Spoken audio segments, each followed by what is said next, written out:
Hey, what's up? Justin from Make Supply here, and in today's video we're going to be making a laser cut and hand stitched mini trucker wallet.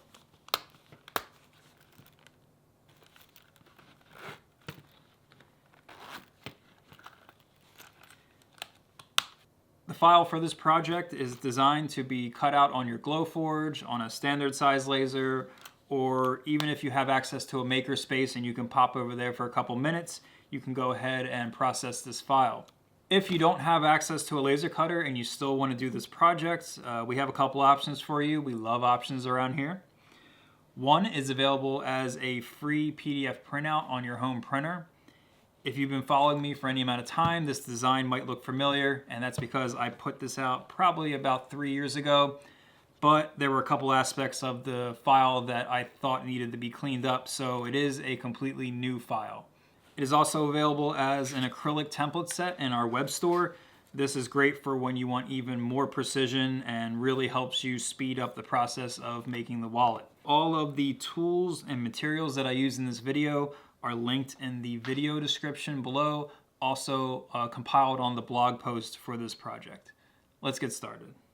The leather I chose for this project is a 3 to 4 ounce or 1.4 millimeter thick Italian vegetable tan leather. To keep the grain surface of the leather as clean as possible when laser processing, I'm using this low-tack wide masking tape. This product is the best one I've ever come across. All you have to do is lay it down and then cut the size.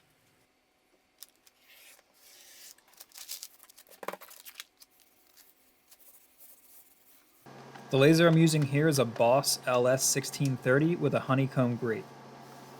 I highly suggest running a couple test files first to dial in the settings for your cutting and your engraving if you're going to be doing any engraving.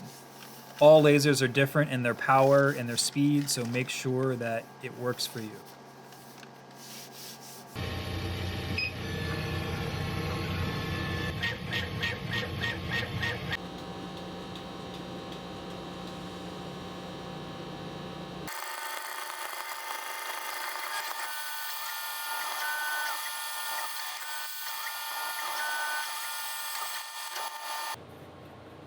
All finished, and it smells absolutely terrible in here.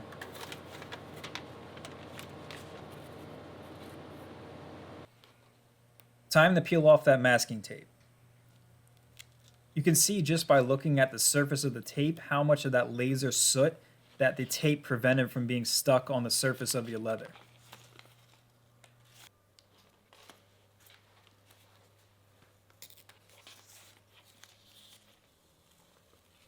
Next, I take a soft microfiber cloth and gently brush the surface of the leather. This takes off any remaining of the surface soot, also if there's any small pieces of tape that got stuck in an engraving. After that, I go ahead and grab some pure neat's foot oil and lightly oil the surface.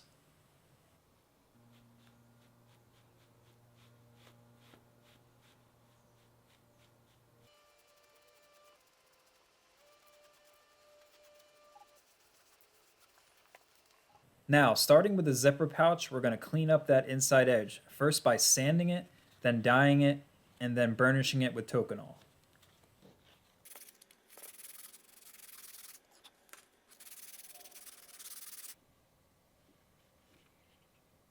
For coating the edges, I'm using black 5-inch Pro dye inside of an acrylic paint marker.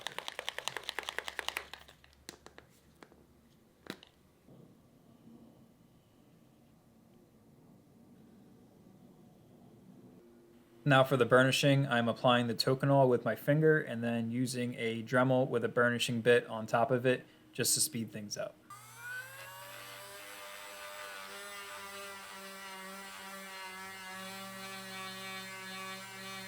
For those hard to reach nooks and crannies, I'm using the standard wood slicker just to get into that area.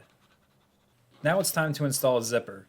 This pattern is designed to use a 4-inch zipper, so you have two options.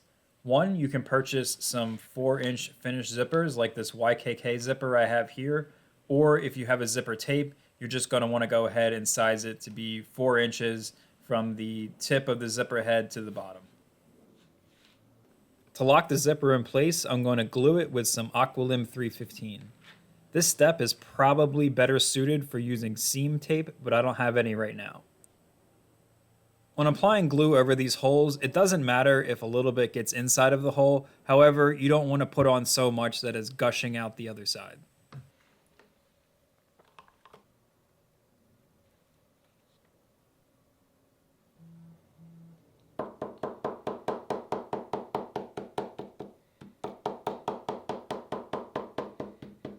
With the zipper glued in place, now it's time to prep for stitching. Being that we already have holes on the surface, we need to go ahead and punch each one of these holes through individually. That way we can finish the stitch. To do this, I'm using my scratch awl and a thick piece of cardboard under the zipper. Go ahead and punch each one of these holes through.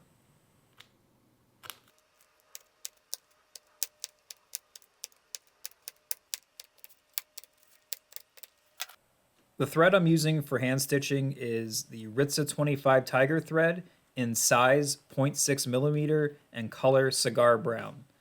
You could size up to the 0.8 millimeter if you want a little bit of a thicker thread look, but I wouldn't go too much heavier than that, and I also would not go too much lighter than 0.6.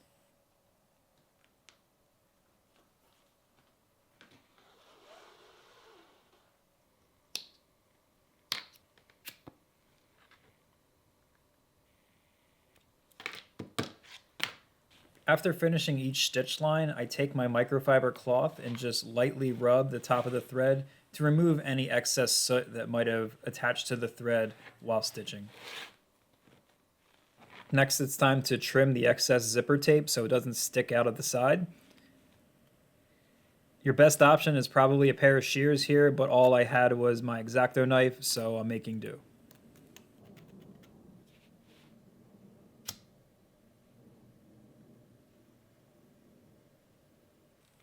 Next, we have to install the bottom section of the snap sets into the zipper pouch. I'm using some solid brass snaps from Buckle Guy, however, any snap fastener will work.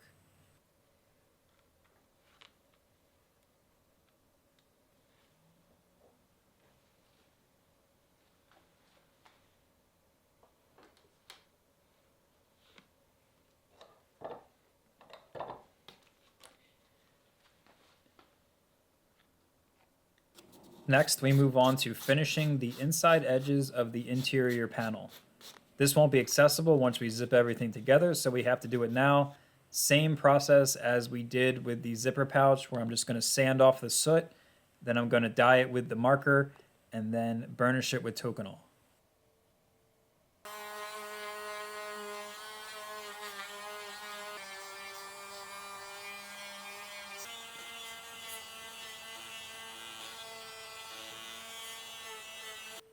Now it's time to attach the zipper pouch to the interior panel.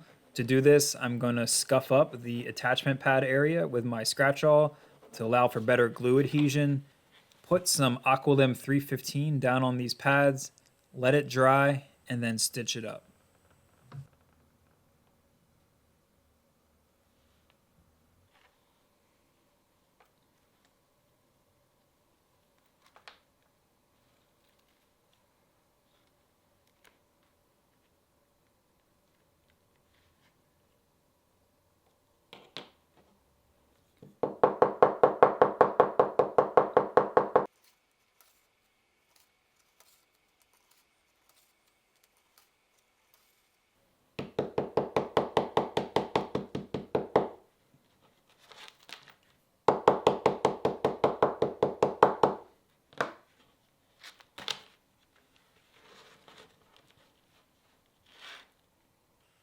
Now it's time to glue and stitch the zipper pouch. So I'm going to put glue on both sides of the zipper pouch, let it dry, and then attach.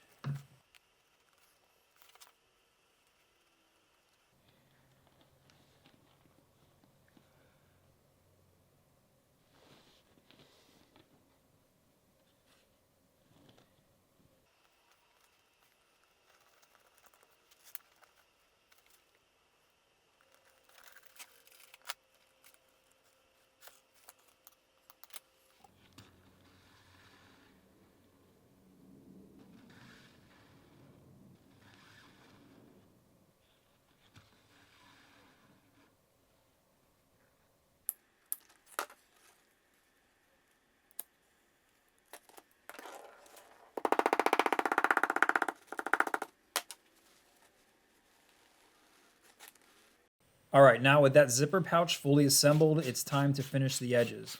I'm going to be doing basically the same process as the other edges, except this time I'm going to be adding in some edge beveling. So you're going to want to go ahead and sand off the soot, then edge bevel, then dye the edge, and then burnish with toconol. I highly suggest when sanding that you wear a mask or work in a very, very ventilated area.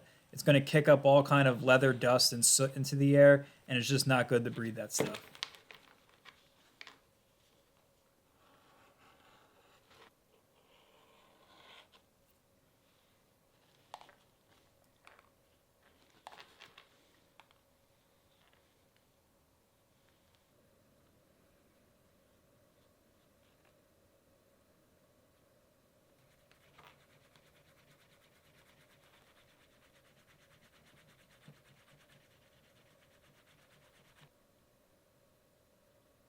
Now it's time for, in my opinion, the hardest part of this entire project, and that is gluing the outside panel to the inside panel.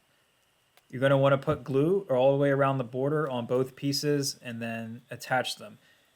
Take your time with this step. Make sure all the holes are nice and aligned and as straight as you can possibly get them.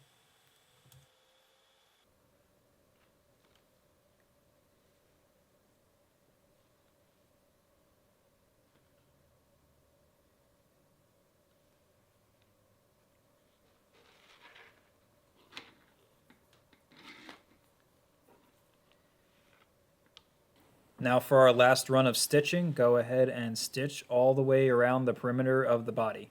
I like to start in the bottom corner. That way you can't see the start and the end point of the stitch line when you're done.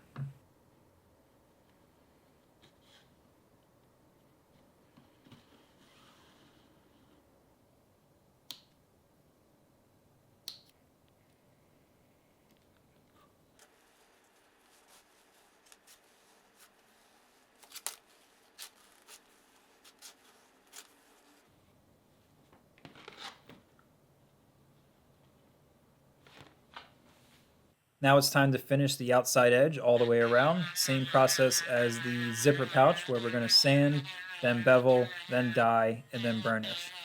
I'm busting out the Dremel sanding bit for this one.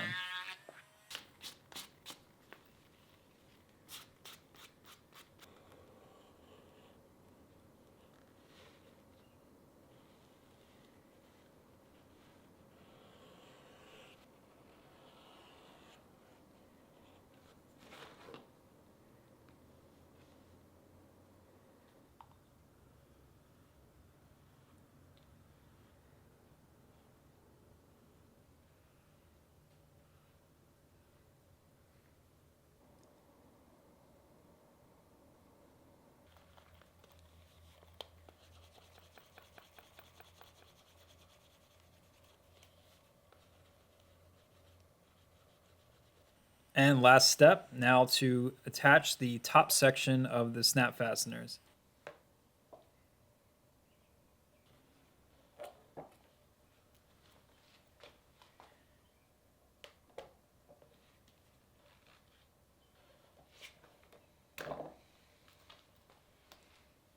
And while not required, I like to throw on a little bit of leather conditioner at the very end, and my conditioner of choice is Bic 4.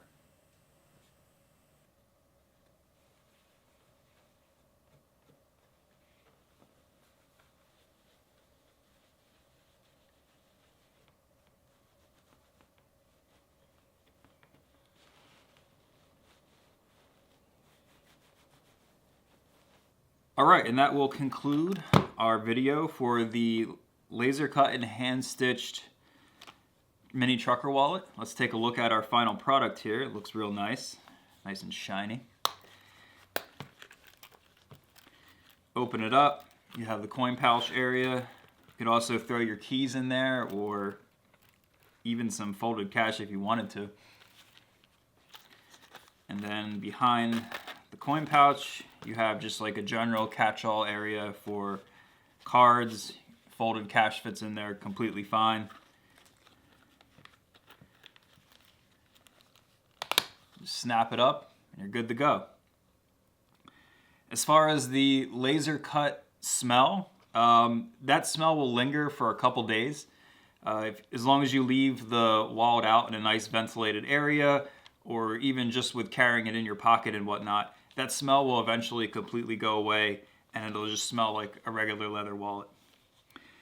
So if you have any questions or concerns on this project, please feel free to shoot me an email. I will try to help you out as best as I possibly can. And if you're not subscribed, please subscribe. I'm going to be dropping a lot more laser cut projects. So if you're into that, go ahead and hit that subscribe button, and I will see you next time. Thanks for watching.